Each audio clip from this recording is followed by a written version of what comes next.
Hello दोस्तों, स्वागत है आपका मेरे YouTube चैनल पर। अगर आपको डरावनी कहानियाँ सुनना पसंद है तो आप लोग जल्दी से मेरे YouTube चैनल को सब्सक्राइब कर लीजिए, क्योंकि मैं हर हफ्ते आपके लिए डरावनी कहानियाँ लाता रहता हूँ। तो चलिए बढ़ते हैं अपनी कहानी की तरफ। मेरा नाम संजय है और मैं मुंबई में रहता हूँ। दरअसल जो बात मैं आज आप सबको बताने जा रहा हूँ वो मेरे साथ तब घटी थी जब मुझे अपने दोस्त की शादी में गोवा जाना था। मेरे साथ के सारे दोस्त शादी से 5 दिन पहले गोवा पहुंच चुके थे। मेरा प्लान भी उनके साथ जाने का था, लेकिन ऑफिस के काम की वजह से मैं उनके साथ नहीं जा पाया।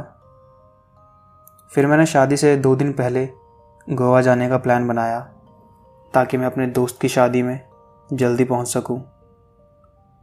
मुझे शुरू से ही दिन की जगह रात का सफ़र करने की आदत है, क्योंकि रात को ज़्यादा ट्रैफिक नहीं मिलता।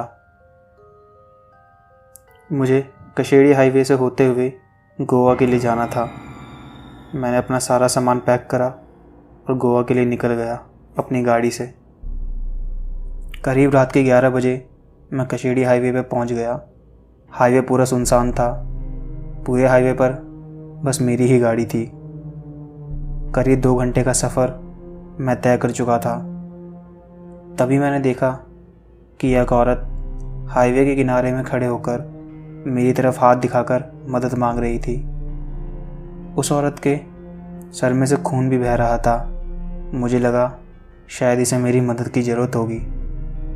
मैंने जल्दी से अपनी गाड़ी साइड में लगाई। मैं अपनी गाड़ी का गेट खोलने ही वाला था कि एकदम वो औरत मेरी गाड़ी के सामने आकर रोने लगी। मैं बाहर गया और उससे पूछा कि क्या हुआ आपको। उसने बोला कि मैं, मेरे पति और मेरी 4 साल की बच्ची इस हाईवे से गोवा जा रहे थे। पीछे से एक ट्रक ड्राइवर ने हमारी गाड़ी का एक्सीडेंट कर दिया और वो भाग गया। हमारी गाड़ी खाई में गिर गई है। मेरे पति और बच्ची गाड़ी में बेहोश पड़े हैं। यह सुनकर मैंने उससे पूछा कि कहाँ गिरी है आपकी गाड़ी। उसने मुझे कहा कि आप मेरे पीछे आइए, और मैं उसके पीछे चल गया। मैं उसके पीछे जाने लगा और थोड़ी देर में ही मैं उस खाई में पहुंच गया जहां गाड़ी गिरी हुई थी। जब मैंने उस खाई में देखा तो वहाँ सच में गाड़ी का एक्सीडेंट हो रखा था, लेकिन वो खाई ज़्यादा गहरी नहीं थी। खाई में गिरी हुई गाड़ी मुझे बहुत पुरानी लग रही थी। उसमें जंग भी लग रहा था। मैंने गाड़ी के अंदर देखा तो वहाँ कुछ भी नहीं था। मैं उस औरत से बात करने के लिए पीछे मुड़ा तो वो औरत भी मेरे पास नहीं थी। मुझे कुछ समझ नहीं आ रहा था। उस औरत को काफ़ी आवाज़ लगाई मैंने, लेकिन उसका भी कोई फ़ायदा नहीं हुआ। पता नहीं क्यों मुझे अब भी ऐसा लग रहा था कि मैं एक बार और उस गाड़ी को सही से देख लेता हूँ, क्योंकि वहाँ काफ़ी अंधेरा था। तो मैंने सोचा कि मोबाइल की लाइट ऑन करके गाड़ी के अंदर अच्छे तरीके से देख लेता हूँ। मैंने मोबाइल की टॉर्च ऑन करी और जो मैंने गाड़ी के अंदर देखा उसे देखकर मेरी रूह कांप गई। मैंने देखा उस गाड़ी के अंदर वही औरत बैठी हुई थी और मुझे घूर कर देख रही थी। उसकी आंखें एकदम सफ़ेद थी। चेहरे पर हर जगह से चमड़ी पिघल रही थी। उसका सर तो पूरा खुला हुआ था, जिसमें से काफ़ी खून भी बह रहा था। यह सब देखने के बाद मैं वहीं बेहोश हो गया। जब मुझे होश आया तो मैं उसी खाई में था। मैंने अपने मोबाइल में टाइम देखा तो रात के 2:30 बज रहे थे। मैं बिल्कुल भी देरी ना करते हुए डरता हुआ अपनी गाड़ी की तरफ भागा। जब मैं अपनी गाड़ी के पास पहुंचा तो मैंने देखा कि मेरी गाड़ी के पास एक आदमी खड़ा था।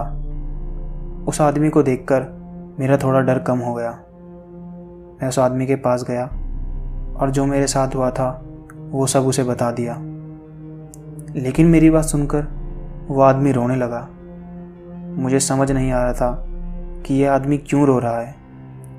मैंने उसके कंधे पर हाथ रखा और उससे पूछा कि सर, क्या हुआ आपको? आप रो क्यों रहे हो? उसने मुझे कहा कि वो बीवी और बच्चे मेरे ही हैं, और इतना कहकर ही वो मेरे सामने, ठीक मेरी आंखों के सामने अचानक से गायब हो गया। अब मेरी डर की कोई सीमा नहीं थी। मैं समझ नहीं पा रहा था ये मेरे साथ क्या हो रहा है। बस मुझे अपनी मौत का डर था। अब मैं बिल्कुल देरी नहीं करना चाहता था। मैं जल्दी से अपनी गाड़ी पे बैठा और गाड़ी तेज़ी से भगाने लगा। लेकिन पूरे सफ़र मुझे वो औरत और उसका बच्चा और पति सड़क के किनारे खड़े दिखते और मुझे गाड़ी रोकने का इशारा करते। लेकिन मैंने गाड़ी नहीं रोकी, क्योंकि मुझे पता था अगर मैंने गाड़ी रोकी तो मेरे साथ क्या होगा। खैर, मैं जैसे तैसे गोवा पहुंच गया।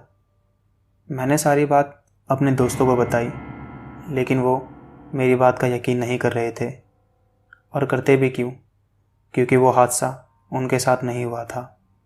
गोवा से वापस लौटते वक्त मैं अपने दोस्तों के साथ आया, और आप यकीन नहीं मानोगे, पूरे रास्ते में वो औरत, उसका बच्चा और पति मुझे सड़क के किनारे खड़े दिखे, जो मुझे देखकर एक डरावनी हंसी हंस रहे थे। मैंने अपने दोस्तों को भी उन्हें दिखाने की कोशिश करी, लेकिन उन्हें कुछ नहीं दिख रहा था। इस बात को आज करीब 2 साल हो गए हैं, लेकिन आज भी उस रात के बारे में मैं याद करता हूँ तो मेरे रोंगटे खड़े हो जाते हैं। पता नहीं ये सब मेरे साथ क्यों हुआ। शायद वो लोग मुझसे कुछ कहना चाहते थे।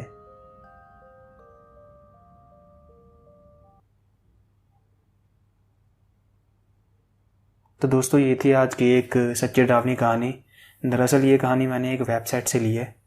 अगर आपको कहानी अच्छी लगती है तो प्लीज़ आप मेरे चैनल को सब्सक्राइब कर लीजिए, वीडियो को लाइक कर दीजिए, और एक छोटा सा फीडबैक भी आप कमेंट में दे दीजिए कि आपको मेरी कहानी कैसी लगती है।